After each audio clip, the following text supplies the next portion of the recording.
Kajaria.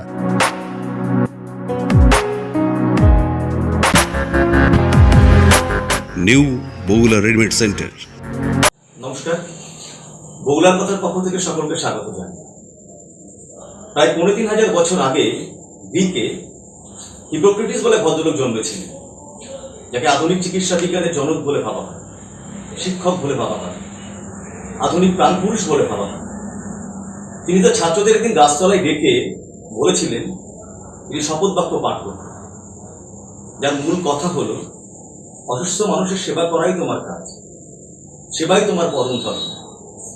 কিন্তু বাস্তবে আমরা সেটা দেখি না সবসময়। তাই আজকে শিক্ষার পাশে ব্যবসা, স্বাস্থ্যের পাশে ব্যবসা, এই শব্দটি যোগ হয়েছে। 2004 সালে এই আগুনে হাত রাখো এই অ্যালবামে নচিকেতা গান করলেন, ও ডাক্তার তুমি কত শত পাশ করে এসেছো বিলেত ফুলে মানুষের যন্ত্রণা গোলাপে, ও ডাক্তার। কিন্তু আমাদের মা ঠাকুমা বলতেন যে সবাইকে এক পাত্রে দেখা ঠিক নয়, সবাইকে একরকম পাল্লায় মাপা যায় না। কেউ যে অন্যরকম হন, আলাদা রকম হন, তার পরিচয় আমরা পাই, তার পরিচয় আমরা আজকে দেব। আমাদের খুব কাছের জন, আমাদের খুব নিকট আত্মীয় আমাদের সঙ্গে এসে কথা বলবেন, রেড ক্রস সোসাইটির বগুলা শাখা নিয়ে কথা বলবেন, তার ব্যক্তিগত জীবন নিয়ে কথা বলবেন। সবটা আমরা শুনবো। আমাদের আজকের অতিথি ডক্টর অতীন্দ্রনাথ মণ্ডল। নমস্কার। বলছি, আমার প্রথম জিজ্ঞাসা এটা যে আপনার একটু ছোটবেলা থেকে ধরি আমরা, যে কিভাবে আপনি এই পেশায় এলেন, বা এই ধরুন আপনি ব্যক্তিগতভাবে চাইতেই পারতেন যে বিভিন্ন চিকিৎসার যে ব্যবসা আছে চারপাশে চালু হয়েছে, সেবামূলক ধর্মকে বাদ দিয়ে নার্সিং হোমের কাজকর্ম করা, প্রাইভেট প্র্যাকটিস করা, কিন্তু আপনি এগুলোকে সরে গিয়ে ভাবলেন যে না, ওই হিপোক্রেট ওথ, যেটা হিপোক্রেটাস বলেছেন যে মানুষের সেবাই প্রধান কাজ, প্রধান ধর্ম, আপনি সেটাকে ব্রত হিসাবে নিলেন। একটু যদি আমাদের জানান যে আপনি কিভাবে এতে অনুপ্রাণিত করলেন বা এই পথে গেলেন। ছোটবেলা থেকেই স্বামী বিবেকানন্দের একজন ভক্ত মানুষ। আচ্ছা, উনি যেটা বলতেন যে জীবে প্রেম করে যেইজন সেইজন সেবিছে ঈশ্বর। তো আমি এটাকে চেষ্টা করেছি সবসময় যতটা সম্ভব মেনটেন করার। এর জন্য আমি আমার যে মাতা পিতা, তাদের আশীর্বাদ রয়েছে, অবশ্যই আপনাদের এই এলাকার বহু মানুষ যারা আমার গার্জিয়ান মহল রয়েছেন, তাদের সকলের আশীর্বাদ রয়েছে, এবং সর্বোপরি আমার যিনি ওয়াইফ, তিনিও আমাকে অনুপ্রাণিত করেন, এবং বহু মানুষের ভালোবাসা পেয়েছি বলে কিন্তু আস্তে আস্তে ধীরে ধীরে আমি এই সমাজ সেবার কাজে লিপ্ত হতে পেরেছি। আমরা একটা ছোট্ট তথ্য জানাই যে ইন্ডিয়ান রেড ক্রস সোসাইটির বিভিন্ন শাখা বিভিন্ন জায়গায় ছিল, কিন্তু 2016 সালে বগুলার এই শাখাটি স্থাপিত হয়, এবং এই স্থাপিত হওয়ার মূল কারণ, মূল পান্ডা বা বলুন মূল উদ্যোক্তা, যাই বলুন, যে শব্দ ব্যবহার করুন, তার অন্যতম কাণ্ডারি হিসেবে আমরা পাই ডক্টর অতীন্দ্রনাথ মণ্ডলকে। আমি স্যারের কাছে জানতে চাইব এটাই, যে কিভাবে শাখাটি এখানে খোলা হলো এবং এর কাজকর্ম বিস্তার লাভ করলো। আমি যখন রানাঘাট মহকুমা হসপিটালের সুপারিনটেন্ডেন্ট ছিলাম, সেই সময় আমি দেখেছি আমাদের তৎকালীন সময় ওখানে যিনি এসডিও ছিলেন, মাননীয় শ্রী রাজর্ষি মিত্র মহাশয়, উনি পদাধিকার বলে উনি রানাঘাট মহকুমার শাখার চেয়ারম্যান ছিলেন। তো আমরা তাকে রিকোয়েস্ট করেছিলাম, এবং তার আগে তিনি আমাদের একজন সম্মানীয় রানাঘাটের এসডিও সাহেব ছিলেন, শ্রী সুপর্ণ রায় চৌধুরী, ওনাকেও আমি রিকোয়েস্ট করেছিলাম যে আমাদের বাড়ি যেহেতু বগুলায়, আমার দেশের বাড়ি, এখানে আমরা কিছু আমাদের পেশার বাইরেও আমরা কিছু সামাজিক কাজ করতে চাই। তো আমরা হাঁসখালি ব্লকে একটা ইউনিট করতে চাই। 11 জন সদস্য দিয়ে আমরা প্রথম আমাদের এই বগুলা ইউনিটের আত্মপ্রকাশ। কোথাও কি আপনার মনে হয় যে সরকার আপনাদেরকে খানিকটা অন্যভাবে দেখছেন? মানে সরকার সবসময় চান কিন্তু কাজটা তাদের হাতে গেল, কিন্তু বেসরকারিভাবে আপনারা যখন এত এত এত বৃহৎ কাজ করছেন, সেখানে কোথাও কি আপনাদের মনে হয় যে সরকারিভাবে একটা কোনো দ্বন্দ্বের সম্মুখীন হচ্ছেন আপনারা, বা তারা খানিকটা আপনাদেরকে বারণ করছেন বা কোথাও আটকে দিচ্ছেন, মনে হয় কি কোথাও? যখন সরকার এই বর্তমান করোনা অতিমারী আবহে সরকার যখন দায়িত্বশীল ভূমিকা গ্রহণ করছে, সেই সময় আমাদের ইন্ডিয়ান রেড ক্রস সোসাইটি বলুন বা আদার যে সমস্ত অর্গানাইজেশন যারা রয়েছে, যে সমস্ত স্বেচ্ছাসেবী সংগঠন রয়েছে, তারা সকলেই কিন্তু এই সময় সরকারকে সহযোগিতা করতে এগিয়ে এসছে। আমরাও চেষ্টা করেছি যথাসম্ভব আমাদের সংগঠনের পক্ষ থেকে সরকারের পাশে থাকবেন, সে স্টেট গভর্নমেন্ট হোক বা সেন্ট্রাল গভর্নমেন্ট হোক, সবাইকে আমরা সহযোগিতা করার চেষ্টা করেছি।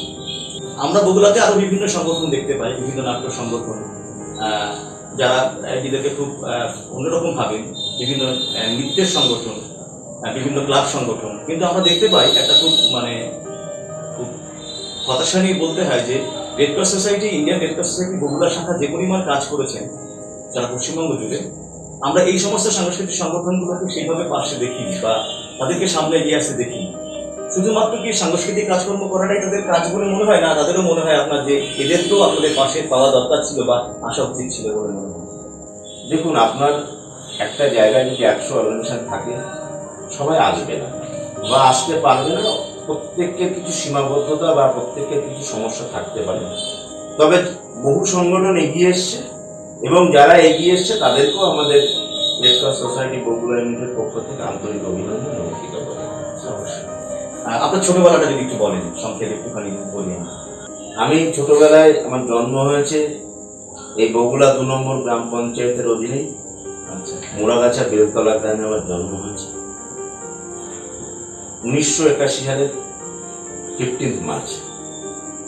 আমি ছোটবেলায় একদম প্রাইমারিতে পড়াশোনা করেছি আমাদের মোড়াগাছা বেলতলা প্রাইমারি স্কুলে ক্লাস 4 পর্যন্ত। তারপরে ক্লাস 5-এ বগুড়া পূর্বপাড়া প্রাইমারি স্কুলে পড়েছি। ক্লাস 6 থেকে ক্লাস 10 পর্যন্ত পড়াশোনা করেছি আমাদের বগুড়া পূর্বপাড়া হাই স্কুলে। এর পরবর্তীতে 1996 সালে আমি মাধ্যমিক পাশ করি। তারপরে আমি 98 সালে উচ্চ মাধ্যমিক পাশ করি চাকদা রামলাল একাডেমি এবং 99 সালে আমি জয়েন্ট এন্ট্রান্সের মাধ্যমে এনআরএস মেডিকেল কলেজ থেকে আমি এমবিবিএস এর কোর্স কমপ্লিট করি। পরবর্তীতে আমি আমাদের হাউস স্টাফশিপ কমপ্লিট করার পর আমি আমার চাকরি জীবন শুরু করি। আমার চাকরি জীবনের প্রথম শুরু হয় মুর্শিদাবাদ জেলায়। পরবর্তীতে বিভিন্ন জায়গায় বিভিন্ন পোস্টে কাজ করেছি। কখনো মুর্শিদাবাদ জেলায় কাজ করেছি, কখনো নদিয়া জেলায় কাজ করেছি, কিছুদিন স্বাস্থ্য ভবনে কাজ করেছি, কিছুদিন আমি হসপিটালে কাজ করেছি। এখানে যে আমাদের ইউনিটটা আপনারা করলেন বগুড়ার শাখা, সেটা খানিকটা আপনার নিজের এলাকা বা নিজের এলাকার প্রতি ভালোবাসা, সেই দায়বদ্ধতা থেকেই বোধহয় এই সংগঠনটা বেশি করে তৈরি করা। যেটা আমার জন্মভূমি, সেই জায়গাটায় আমি সব থেকে বেশি কমফোর্টেবল ফিল করেছি বলে। এবং আমি যেহেতু ছোটবেলা থেকে এই এলাকায় বড় হয়েছি, আমিও অনেক দারিদ্রতার সঙ্গে সংগ্রাম করেছি। আমরাও অনেকগুলো ভাই বোন ছিলাম, বাবা একটা ক্লারিক্যাল পোস্টে কাজ করতেন। তো সেই জায়গা থেকে আমার মনে হচ্ছে পেশাগত সীমাবদ্ধতার মধ্যে না থেকে কিছু সামাজিক দায়বদ্ধতা নিজেদের কাঁধে একে অপরের মধ্যে তুলে নেওয়া উচিত। সেটা শুধুমাত্র আমি একা নয়, সেটা আমার সঙ্গে আমার যারা সহযোদ্ধারা রয়েছে তারা সকলেই সেইভাবে এগিয়ে এসছে, যার ফলে কিন্তু আমরা আস্তে আস্তে এগিয়ে যেতে সক্ষম হচ্ছি। আপনারা চিকিৎসা সম্বন্ধে কোনো কাজকর্ম করছেন, শুধু সেটাই নয়, তার পাশাপাশি আপনারা যখন বার্ষিক একটি অনুষ্ঠান করছেন, সেখানে একটি সাংস্কৃতিক অনুষ্ঠানও করছেন, বিভিন্ন সাংস্কৃতিক কর্মকাণ্ড আমরা দেখতে পাই। এই বিষয়ে আপনাদের চিন্তাগত ভাবনা যদি শেয়ার করা হচ্ছে। যেমন ধরুন, আমরা আমাদের সংগঠনের মূল উদ্দেশ্য সেটা হচ্ছে অসহায় মানুষদের পাশে দাঁড়ানো এবং যারা প্রান্তিক মানুষ তাদের পাশে দাঁড়ানো, মুমূর্ষু মানুষ তাদের পাশে দাঁড়ানো, যেটা রেড ক্রস সোসাইটির মূল কাজ। হসপিটালে যখন ধরুন মুমূর্ষু রোগী ভর্তি থাকে, তার রক্তের প্রয়োজন হয়, আমরা সেই জন্য বছরে অন্তত একবার তো অবশ্যই, কখনো কখনো দুবারও করেছি আমরা ব্লাড ডোনেশন ক্যাম্প করি। আমরা একবার বগুড়া ডাকবাংলো ময়দানে চিকিৎসা বিজ্ঞানের স্বার্থে আমরা মরণোত্তর দেহদান এবং চক্ষুদানের অনুষ্ঠান আয়োজিত করেছি।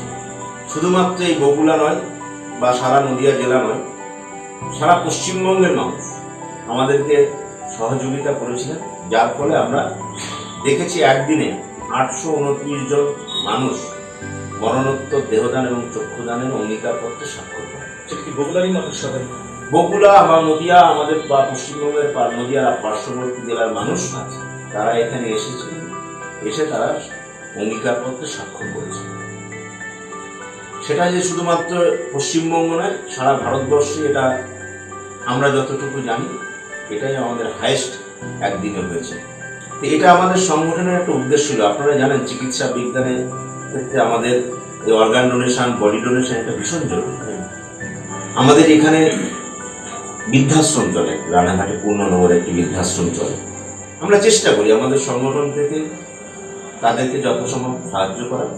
এটা যে শুধুমাত্র বছরে একবার করে এলাম এরকম নেই, এটা মোটামুটি রেগুলার ওয়েতেই আমরা সেখানে আমাদের সংগঠনের পক্ষ থেকে আমরা সেখানে সাহায্য করি। এটা আমাদের সামাজিক দায়বদ্ধতা থেকে।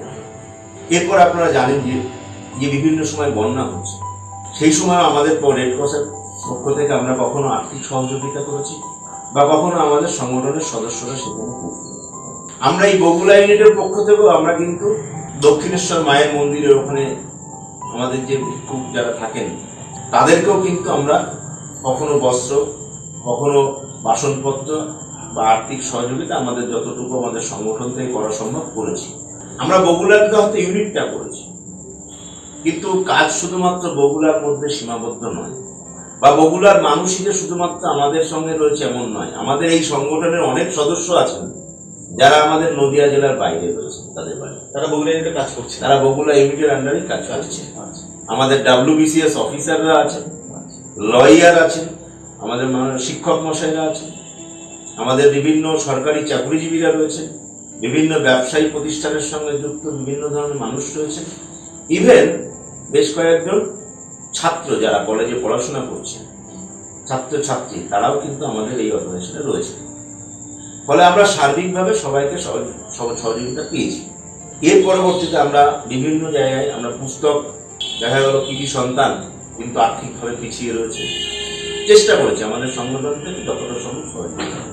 আমরা যেটাকে বলে বস্ত্র বিতরণ অনুষ্ঠান, এটা তো আমরা শীতকালীন সময় করেই থাকি, প্রতিবার করে থাকি। সারা বছরই বিভিন্ন মানুষ বিভিন্ন সময় আসেন বিভিন্ন রকম তাদের সাহায্যের জন্য। আমরা চেষ্টা করি, অবশ্যই আমাদের সংগঠন থেকে আমরা কখনো ফিরিয়ে দিয়েছি যেটা আমাদের ক্যাপাসিটির মধ্যে আছে এরকম নেই। এছাড়া আমি যেহেতু নিজে একজন চিকিৎসক, ফলে না চাই যে আমার কাছে একটা স্বাস্থ্য সম্পর্কিত বিভিন্ন সমস্যা নিয়ে বিভিন্ন মানুষ আসবে, এটাই স্বাভাবিক। আমরাও চেষ্টা করি যতটা সম্ভব তাদেরকে সহযোগিতা করে এসছে, এ পর্যন্ত করে এসছে, আগামী দিনে করে যাবো, এটা আমাদের একটা শপথ।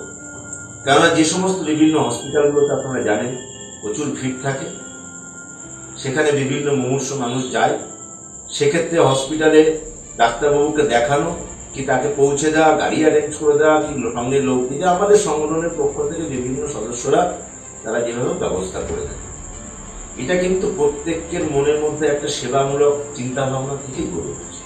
যেটা আপনি জিজ্ঞাসা করছিলেন যে কালচারাল অনুষ্ঠান, কালচার, আমরা তো সামাজিক জীব, সমাজবদ্ধ জীব, এর সঙ্গে প্রত্যেকেরই একটা কালচারাল অনুষ্ঠান করলে কি হয়, যারা যারা এই সমস্ত কাজের সঙ্গে যুক্ত থাকে, কালচারাল জগতে যারা থাকেন, তাদের কাছ থেকে কিছু সামাজিক চিন্তা ভাবনা আমরা শেয়ার করি, সেটা কিন্তু ওই কালচারাল অনুষ্ঠানের মাধ্যমে আমরা পেয়ে থাকি। সেটা শুধুমাত্র গান বাজনা করলাম এই নয়, সেখানে বিভিন্ন ধরনের কালচারাল জগতের মানুষ আসেন এবং আমাদের এই কর্মকাণ্ডে আমরা খুব খুশি হই। এ কারণে যেমন সাধারণ মানুষও আমাদের সঙ্গে রয়েছে, হাঁসখালি ব্লকের সাধারণ প্রশাসন, পুলিশ প্রশাসন বলুন বা বিভিন্ন সম্মানীয় জনপ্রতিনিধি যারা রয়েছে, তারা সকলেই আমাদেরকে পূর্ণ সহযোগিতা করে। এক্ষুনি আপনাদের সংগঠনের কোনো পরিকল্পনার সামনে যদি নিকটেই যেটা আপনারা ঘটাতে চলেছেন সেরকম যদি কিছু বলেন। যে আমরা কমিউনিটি কিচেন করেছিলাম বগুড়ায়, প্রায় 1 মাস আমাদের শতাধিক সদস্য কঠোর পরিশ্রমের মাধ্যমে প্রত্যহ প্রায় 1,500, অ্যাভারেজ 1,500 মানুষের বাড়িতে বাড়িতে খাবার পৌঁছে দিতে সক্ষম হয়েছে। পরবর্তীতে আমরা দেখেছি আমাদের বিভিন্ন রক্তের যে সমস্যা, বিভিন্ন ব্লাড ব্যাংক করবে, আমরা ব্লাড ডোনেশন ক্যাম্প করলাম। ব্লাড ডোনেশন ক্যাম্প করার পরে মনে হয়েছে যে আমাদের বিভিন্ন জায়গাতে থার্মাল স্ক্রিনিং ক্যাম্প করা দরকার, mobile health check up camp, সেটা আমরা সংগঠনের পক্ষ থেকে করেছি। বিভিন্ন স্বাস্থ্যকর্মী এবং ডাক্তারবাবু আমাদের সহযোগিতা করেছে। করোনার যারা মূল যোদ্ধা, সম্মানীয় ডাক্তারবাবু, nursing staff, group B sweeper, technician, ambulance driver, police কর্মী, ফায়ার ব্রিগেড কর্মী, সকলকে আমরা উৎসাহ দানের জন্য আমরা বিভিন্ন জায়গায় সম্মানিত করেছি। বিভিন্ন হসপিটালে বা বিভিন্ন অফিসে গিয়ে আমরা চেষ্টা করছি। আমরা বগুলা বাজারের ব্যবসায়ী সমিতির সহযোগিতায় এবং এখানকার জেনারেল প্রশাসন, পুলিশ প্রশাসন সকলের সহযোগিতায় আমরা বগুলা বাজারকে স্যানিটাইজ করে ফায়ার ব্রিগেড থেকে। এর পরবর্তীতে আমার যেটা মনে হয়েছে, আমাদের যেটা সকলের মনে হয়েছে, এর সঙ্গে সঙ্গে যেটা একটা আমফান, একটা সাইক্লোন সব পশ্চিমবঙ্গের বিভিন্ন জেলায় ক্ষতিগ্রস্ত হয়েছে। তার মধ্যে সব থেকে বেশি ক্ষতিগ্রস্ত হয়েছে উত্তর চব্বিশ পরগনা এবং দক্ষিণ চব্বিশ পরগনা। তার মধ্যে সুন্দরবন উপত্যকা সব থেকে বেশি ক্ষতিগ্রস্ত হয়েছে। আমরা এখানে যখন 1 মাস কমিউনিটি কিচেন চালানোর পর আমাদের মনে হয়েছে সুন্দরবনের ওই সমস্ত প্রান্তিক মানুষ, অসহায় মানুষ, ওদের পাশে দাঁড়ানো প্রয়োজন। আমরা কিন্তু সকলের কাছে, এই এলাকার সকলের কাছে, শুভবুদ্ধি সম্পন্ন মানুষের কাছে আমরা অ্যাপিল করেছি যে আপনারা যে যেমন পারেন আমাদের সহযোগিতা করুন। আপনাদের এই সহযোগী দান আমরা সকলে একত্রিত করে আমরা ওই সমস্ত এলাকার মানুষের কাছে, সঠিক মানুষের কাছে সঠিকভাবে পৌঁছে দেব। পশ্চিমবঙ্গ সরকারের মাননীয় মন্ত্রী, সুন্দরবন উন্নয়ন মন্ত্রী শ্রী মন্টুরাম পাখিরা সাহেবের সাহায্য নিয়েছি, ওনার সঙ্গে আলোচনা করেছি। কাকদ্বীপ সাব ডিভিশনের সম্মানীয় যিনি এসডিও সাহেব আছেন এবং নামখানার যিনি বিডিও ছিলেন, বিডিও সাহেব, এবং কাকদ্বীপের যিনি এসডিপিও বা আইসি সাহেব যারা ছিলেন, ওখানকার যারা প্রশাসনিক স্তরে রয়েছে, যারা রয়েছেন স্তরে, তারা সকলেই সহযোগিতা করেছেন। এবং সেই এলাকায় বেশ কিছু স্বেচ্ছাসেবী মানুষ আছেন, সচেতন মানুষ আছেন যারা আমাদেরকে সহযোগিতা করেছে, যার ফলে কিন্তু এখান থেকে এতটা দূরে গিয়ে আমরা কাজ করতে সক্ষম হয়েছি। ওখানে আমরা কমিউনিটি কিচেন করেছি, ওখানে আমরা বস্ত্র বিতরণ করেছি, ওখানে আমরা বিভিন্ন বাচ্চা কাচ্চাদের মধ্যে আমরা পুস্তক বিতরণ করেছি। আমাদের রাজ্যের সম্মানীয় মাননীয় মুখ্যমন্ত্রী উনিও সকল সাধারণ মানুষ এবং বিভিন্ন অর্গানাইজেশনকে উনি অ্যাপিল করেছিলেন যে সবাই মিলে আসুন এগিয়ে। শুধুমাত্র এরকম একটা করোনা সারা বিশ্বে যখন একটা সংকটকালীন পরিস্থিতি তৈরি করেছে, তার থেকে পশ্চিমবঙ্গ বাইরে নয়, ভারতবর্ষ বাইরে নয়। তাহলে এইরকম পরিস্থিতির দাঁড়িয়ে শুধুমাত্র সরকারের একার পক্ষে কিন্তু সমস্ত কিছু ট্যাকেল করা সম্ভব নয়। সেক্ষেত্রে রেড ক্রস সোসাইটি বলুন বা বিভিন্ন অর্গানাইজেশন বলুন, বিভিন্ন ক্লাব বলুন, বিশেষত সমাজের যারা যুব সমাজ, তারা যদি সবাই এগিয়ে আসে তাহলে সেক্ষেত্রে কিন্তু এটা ট্যাকেল করা অনেকটা সম্ভব। এটাও আমাদের সংগঠনের বক্তব্য যে আমাদের সমস্ত যুব সমাজ এগিয়ে আসুক, এগিয়ে আসলে আস্তে আস্তে কিন্তু আমরা এই সমস্যাগুলো কাটিয়ে উঠতে পারবো। তার মানে স্যার যেটা বললেন যে যে কোনো সমস্যার সমাধান কিন্তু শুধু সরকারি স্তরে করা সম্ভব নয়, সকলকে এগিয়ে আসতে হবে, সাংগঠনিক দিক থেকে বিভিন্ন সংগঠন এগিয়ে আসতে হবে, ব্যক্তিগতভাবে এগিয়ে আসতে হবে। আর স্যারের এই কর্মকাণ্ডের মানে ভীষণ উৎসাহিত হয়ে, কর্মকাণ্ডে উৎসাহিত হয়ে, এই সংস্থার কাজে উৎসাহিত হয়ে আমাদের এলাকার একজন বিশিষ্ট চিত্রশিল্পী বিপুল বিশ্বাস স্যারকে একটি ছবি উপহার দিতে চলেছেন। আমরা স্যারের হাতে সেই ছবিটি তুলে দেব। আমরা দেখতে পাচ্ছি ছবিটি যে বালি খুঁড়ে খুঁড়ে পৌঁছে যাচ্ছে ইমারতের কাছে। এইটুকু সময়ের মধ্যে সব কথা ধরা গেল না, আক্ষেপ তো রয়েই গেল। আমরা নিশ্চয়ই আরেকটি কোনো এপিসোডে আমরা স্যারকে পাবো। তার মূল্যবান সময় আমাদের দিলেন, এই জন্য স্যারকে অসংখ্য ধন্যবাদ। আপনাদেরকেও ধন্যবাদ আমাদের Indian Red Cross Society Bogura unit পক্ষ থেকে এবং আমার ব্যক্তিগত পক্ষ।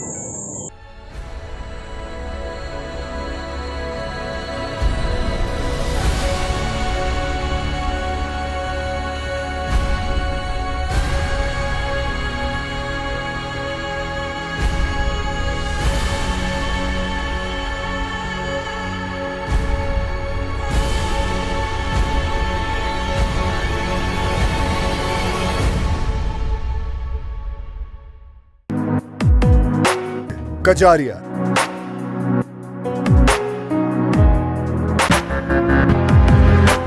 New Bogula readymade centre. Rabi Thakur বলেছেন, জীবে প্রেম করে যেই জন সেই জন সেবির শিষ্য। যে আমি 3 সেকেন্ড পজ নিলাম, এতে অনেকে কমেন্টস করেছেন রবি পাগল। এই কথা তো রবি ঠাকুর বলেননি, বলেছেন স্বামী বিবেকানন্দ। তেমনি আমাদের সমাজে যারা একটু অন্য চিন্তার কাজ করেন, স্বামী, সংসার, ঘর সংসার সবকিছু থেকে যারা মানুষের জন্য কাজ করেন, তাদেরকে ঠিক একই বোমা দেওয়া হয় আমাদের সমাজে। কি পাগল? তেমনই একজন পাগলের সঙ্গে আজকে কথা বলবো আমরা। রেড ক্রস সোসাইটির বগুড়া ইউনিটের সম্পাদক, এলাকার অন্যতম জনপ্রিয় ব্যক্তিত্ব বিধান বক্সির সঙ্গে। নমস্কার। তুমি শুধু আমাকে এটা বলো যে এইখানে এই সংগঠনটি কবে গড়ে উঠেছে? এই সংগঠনটি গড়ে উঠেছে নভেম্বর মাসের 12 তারিখ 2016 সালে। প্রাথমিক সদস্য আমি ছিলাম না।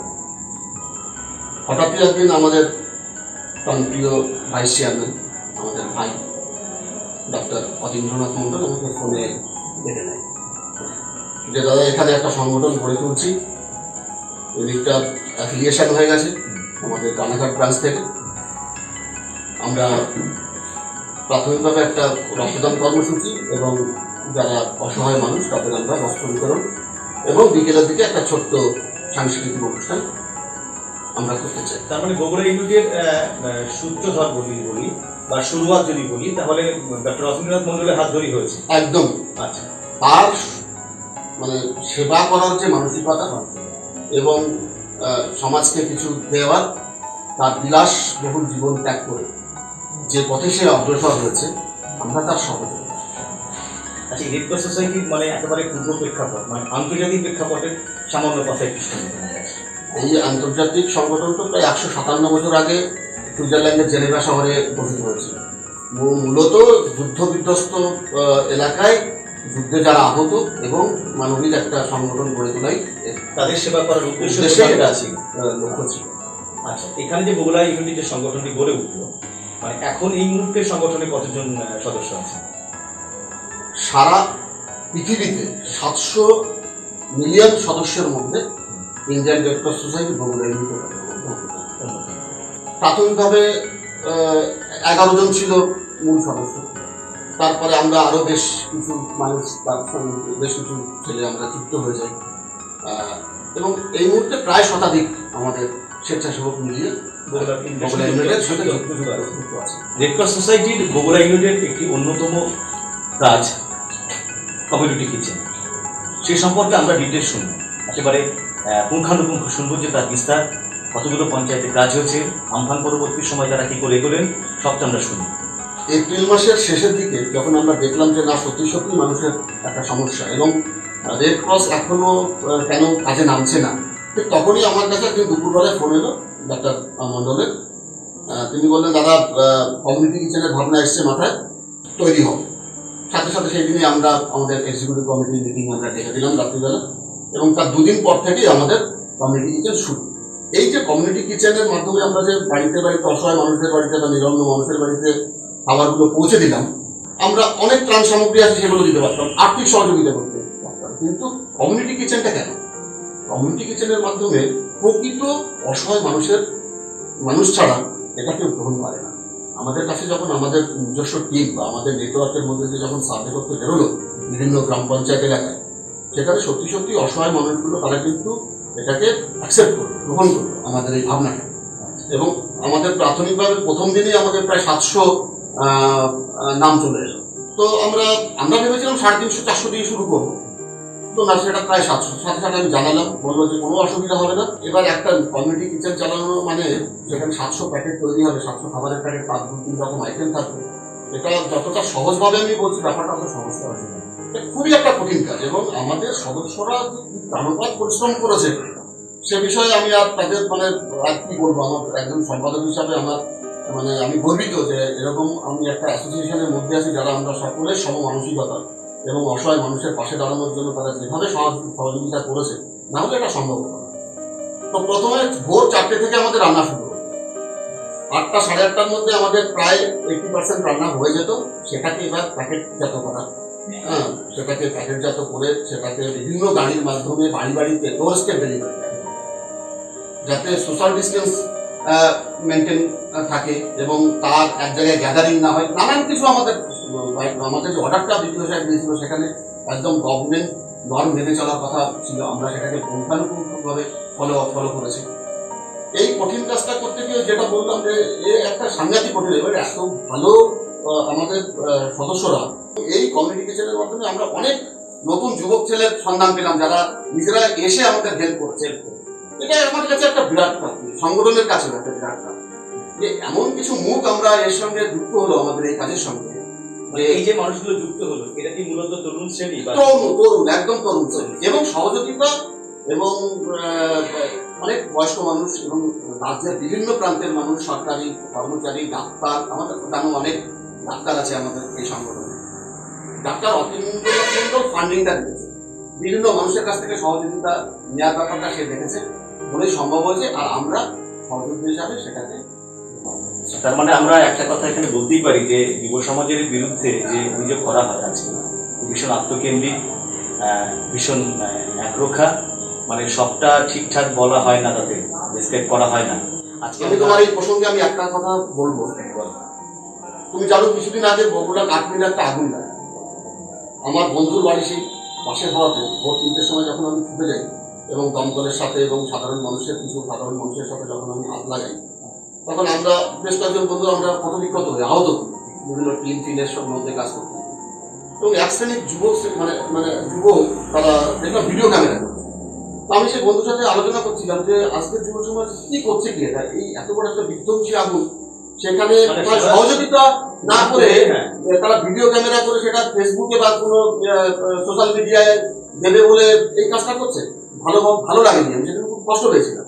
কিন্তু কোভিড-19 প্রেক্ষাপটে শুধু আমাদের সংগঠন নয়, এই এলাকার অনেক সংগঠন যারা এক শ্রেণীর ছাত্র যুব, মানে ফেসবুকে সংগঠন যেভাবে কাজ করেছে, সত্যি আমি খুব আনন্দিত। এবং বগুড়ার একজন মানুষ হিসাবে, বগুড়ার ছেলে হিসাবে এই এলাকায় আমার বেড়ে ওঠা, পড়াশোনা সবকিছু। আমরা আজকে যদি সম্মিলিত কথা ধরি, যে সব থেকে ভালো উল্লেখযোগ্য টিম ওয়ার্ক আমরা পাই রাজনীতির ক্ষেত্রে, যে কোনো দলের টিম ওয়ার্ক খুব উল্লেখযোগ্য। আর তুমি কি মনে করো যে আমাদের এলাকায় যে বিভিন্ন রাজনৈতিক দলগুলো রয়েছেন বা দুটো পঞ্চায়েত রয়েছেন, তারা কি এই টিম ওয়ার্ক ভাবে কাজ করতে পেরেছেন খানিকটা? এই প্রসঙ্গে না গিয়ে আমি বরং বলি যে রক্তদান শিবিরের প্রেক্ষাপট সেটা বেশি গুরুত্বপূর্ণ এই কারণেই আমরা 27 তারিখে যখন সিদ্ধান্ত নিই 30 তারিখে আমাদের রক্তদান শিবির অনুষ্ঠিত হয়, আমরা 29 তারিখে বুঝতে পারছিলাম যে আমাদের যে টার্গেট ছিল মাত্র 50, সেটা ছাপিয়ে যায়। আমাদের রাতেই আমরা বুঝতে পারছিলাম। এবং আমি ডাক্তার মন্ডলকে বলছিলাম, ভাই তুমি কিছু প্যাকেটের ব্যবস্থা আরো বেশি করে করো, তাহলে কটা করবো, 80 টাকা প্যাকেট করি, তোমরা তাই করো। কিন্তু সকাল হতে যে স্রোত রক্তদাতাদের আমরা দেখেছি রক্ত দেবার জন্য, এ সাম্প্রতিককালে আমার কাছে একেবারে মানে আমি এই যে মানুষের মধ্যে একটা খবরকে ছড়িয়ে দেওয়ার পিছনে কিন্তু সাংগঠনিক কিছু ব্যাপার থাকে। সেটা সবাই মিলেই করেছে, একটা সংগঠন যখন খুব স্ট্রং ভাবে চলে, শক্তিশালী ভাবে চলে, তখন মানুষের মধ্যে কনফিডেন্স করাটা সুবিধা হয় আমাদের। এবং এই যে এতগুলো মানুষ রক্ত দিতে চাইছেন, আমরা প্রথমে ধরে নিচ্ছি যে 50 জন মানুষের আমরা পেতে পারি, সেখান থেকে 80টা বা তারপরে শতাধিক ছাড়িয়ে গেল, মানে মানুষকে বারণ করতে হচ্ছে যে আমাদের আর কিটস নেই, মানে এই যে ছড়িয়ে যাবে। হ্যাঁ, এটা কিন্তু একটা সাংগঠনিক একটা কি বলবো, একটা সাকসেস, একটা যে এভাবে করা গেছে, তুমি বলতেই পারো। আমরা সেটা বিশ্বাস করি যে আমাদের সংগঠনের ভিত্তিটা এই সম্মিলিত এবং সার্বিক হওয়ার কারণেই আমরা এই জায়গাটা পৌঁছতে পেরেছি, এটা নিয়ে কোনো সন্দেহ নেই। তবে বারবার করে একটা কথাই বলবো যে আমি অভিভূত, রক্তদাতাদের যে স্রোত আমরা দেখেছি সাম্প্রতিককালের মধ্যে আমার চোখে এটা পড়ে। এবং সকলকে আমি ধন্যবাদ জানাই যারা রক্তদাতা, এবং আপনাদের মাধ্যমে আমি ধন্যবাদ জানাই এলাকার সমস্ত শুভাকাঙ্ক্ষী মানুষ, শুভবুদ্ধি সম্পন্ন মানুষ যারা আমাদের এই রক্তদান শিবিরকে সফল করার জন্য যারা সহযোগিতা করছে। আমরা দুটি কর্মকাণ্ডের কথা শুনলাম, রক্তদান শিবির এবং কমিউনিটি কিচেন। তারা আরো কাজ করেছেন, আপনার পরবর্তী সময় তারা আরো উল্লেখযোগ্য কিছু কাজ করেছেন, সেগুলো আমরা শুনে নেব। আমি তো খুব চিন্তায় ছিলাম যে আমরা কি পারবো না, অর্থের যোগানটা কিভাবে আসবে, কিভাবে মানুষের সহযোগিতা পাবো। সেই মঞ্চ থেকেই ডক্টর মন্ডল ঘোষণা করলেন যে আমরা এরকম আগামী 4 তারিখ আমরা সুন্দরবনের উদ্দেশ্যে রওনা দেব। সিদ্ধান্ত হয়ে গেল, ঘোষণাও হয়ে গেল। এবং সেখানেই সেই মঞ্চেই দেখলাম বস্ত্র নিয়ে হাজির আমাদের অত্যন্ত শ্রদ্ধেয় মানুষ, নাট্যকার কমল প্রামাণিক মহাশয়।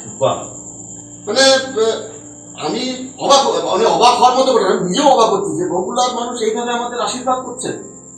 এবং তারপরে তো রেড ক্রস অফিসে বসে 3টে স্টোর করা হলো, 3টে স্টোর করে গেল, এলাকার সমস্ত সাধারণ মানুষ মিলে আমাদের সহযোগিতা করেছে, আশীর্বাদ করেছে। তারপরে আমরা তো প্রায় 3টে ফুল পাঞ্জাব লরি, একটা ম্যাটাডোর এবং আরো অনেকগুলো গাড়ি করে আমরা তো আমাদের শতাধিক সদস্য সেখানে পৌঁছে গেল। সেখানেও অনেক আমাদের সহযোগিতা করেছে সেখানকার এসডিও সাহেব, বিডিও সাহেব, সেখানকার মাননীয় মন্ত্রী শ্রী মন্টুরাম পাখিরা সাহেব এবং সেখানকার বেশ কিছু স্বেচ্ছাসেবী সংগঠন আমাদের সহযোগিতা করেছে। এবং সত্যিই খুব বিধ্বস্ত অবস্থা তাদের, মানে না দেখলে বোঝা যাবে না যে কতটা ক্ষতিগ্রস্ত তারা হয়েছে। সাধারণ মানুষ, গরিব মানুষের মানে নিরন্ন অবস্থা। ওখানে আমরা কমিউনিটি কিচেন চালালাম এবং তুমি ভাবতে পারবে না সেখানে আমরা 9টার মধ্যে আমরা ডোর স্টেপে সকাল 9টা। আমাদের সকলের প্রিয় এবং সকলের শ্রদ্ধেয় মাননীয় মন্ত্রী শ্রী মন্টুরাম পাখিরা মহাশয় আছেন, আমাদের নামখানার বিডিও সাহেব আছেন, কাকদ্বীপ থানার আইসি এবং রেড ক্রস সোসাইটির বগুলা ইউনিটের কর্মকর্তাগণ, এছাড়াও আছেন আমাদের এখানকার পঞ্চায়েতের জনপ্রতিনিধিরা এবং আমাদের নাদাভাঙা অঞ্চলের সাধারণ মানুষ। প্রত্যেককেই আমার অভিবাদন জানাই এবং সশ্রদ্ধ নমস্কার জানাই। আপনারা প্রত্যেকেই জানেন যে আজ থেকে কিছুদিন আগে এক ভয়ানক ঘূর্ণিঝড়, এক সুপার সাইক্লোন আমফান, সেটা আমাদের সাব ডিভিশন এবং এই সুন্দরবন এরিয়াকে সম্পূর্ণভাবে ধ্বংস করে দিয়ে গেছে। বিভিন্ন দিক দিয়ে ক্ষতি হয়েছে। সাধারণ মানুষের যত কাঁচা বাড়ি আছে, একটা কাঁচা বাড়িও আর আশ্রয় নেই। এই যে এত কর্মকাণ্ড হচ্ছে, এর পিছনে তো অর্থের যোগান লাগে। সেটা তোমরা কি কোনো সরকারি সহযোগিতা পাও? অর্থনৈতিক সহযোগিতা পাও? সেই অর্থে সরকারি সহযোগিতা আমাদের নেই, কিন্তু ব্যক্তিগতভাবে অনেক সরকারি আধিকারিক আমাদের সহযোগিতা করছে, ব্যক্তিগত ফান্ড তার নিজের পকেট থেকে। এবং এই এলাকার বিডিও সাহেব, রানাঘাট 1 ব্লকের বিডিও সাহেব, কৃষ্ণনগর 1 ব্লকের বিডিও সাহেব, আমাদের মাননীয় ডিস্ট্রিক্ট ম্যাজিস্ট্রেট সাহেব, অ্যাডিশনাল ডিস্ট্রিক্ট ম্যাজিস্ট্রেট জেলা পরিষদ সহ মানে অনেক সম্মানীয় অফিসার, WBCS অফিসার, আধিকারিক, তারা আমাদের সহযোগিতার হাত বাড়িয়ে দিয়েছে ডক্টর অতুল মন্ডলের হাত। সেটা ব্যক্তিগত স্তর, একদম ব্যক্তিগত স্তর। আমাদের অনেক সদস্য আছে, তারাও সহযোগিতা করেছে। আমাদের সদস্যের বাইরেও এলাকার অনেক শুভবুদ্ধি সম্পন্ন মানুষ আমাদের সহযোগিতার হাত বাড়িয়ে দিয়েছে। এবং অনেক প্রান্তিক মানুষ, তারা 50 টাকা 100 টাকা নিয়েও আমাদের রেড ক্রসে এসছে। কেউ দৃশ্য না দেখলে বুঝতে পারবে না, আমরা তো সবটা প্রচারের আলোয় আনি না। যদি কেউ তোমাদের এই শাখার সঙ্গে যুক্ত হতে চান, তার কি করবে? এলাকার যুব সমাজ আমাদের এই সংগঠনে আসুক, তারা যদি অনুপ্রাণিত হয় আমাদের কর্মকাণ্ডে, তো এর থেকে ভালো আর কি হতে পারে সমাজের জন্য।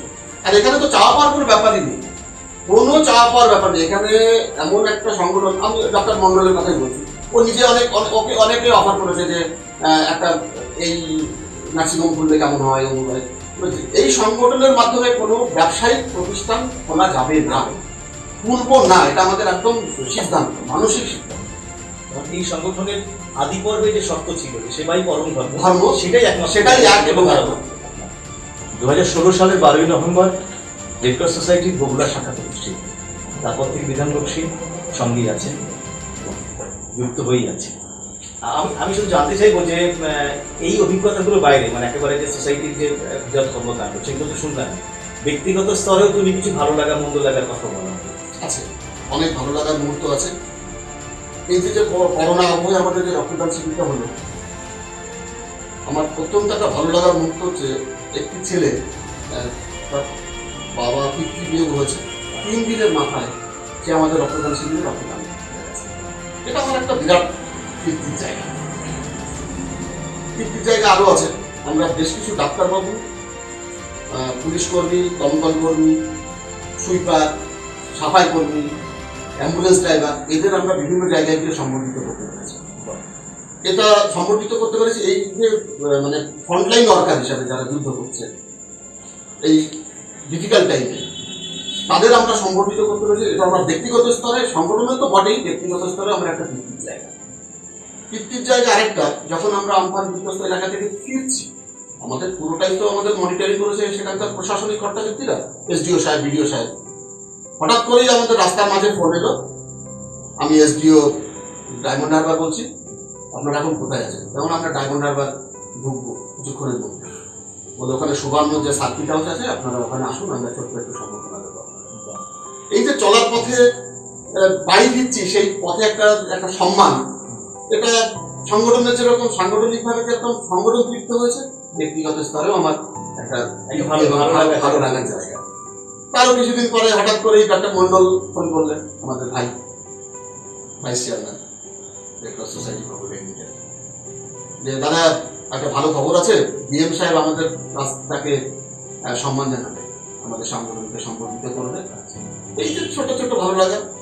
আর দেখেছি আমরা যখন আমফানগ্রস্ত এলাকায় যাওয়ার জন্য সাধারণ মানুষের সহযোগিতা চেয়েছিলাম, আমাদের রেড ক্রসের যে ভিড়, সেই সকল মানুষ, গরিব মানুষ থেকে শুরু করে রিক্সাওয়ালা থেকে শুরু করে অনেক চাকুরিজীবী সম্পন্ন মানুষ, সকলে এসে যেভাবে সহযোগিতার হাত বাড়িয়ে দিয়েছে আমাদের সংগঠনের দিকে, সেটাও সংগঠন তৃপ্ত হয়েছে এবং আমার একটা ব্যক্তিগত তৃপ্তির জায়গা।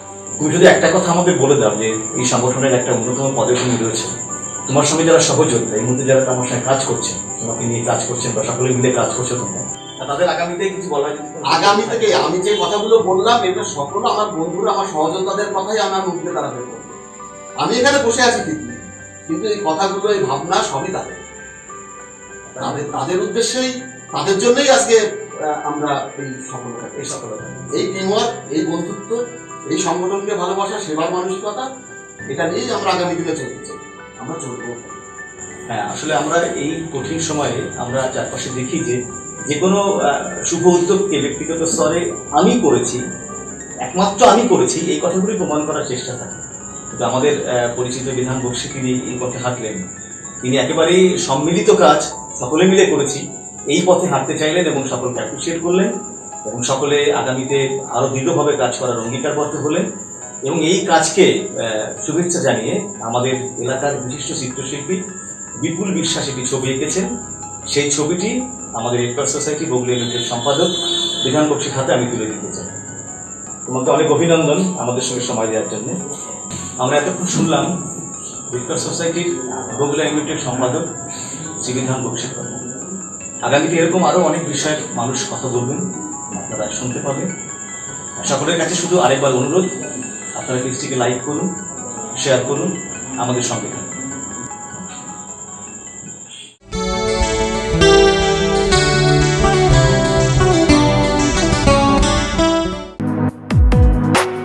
कजारिया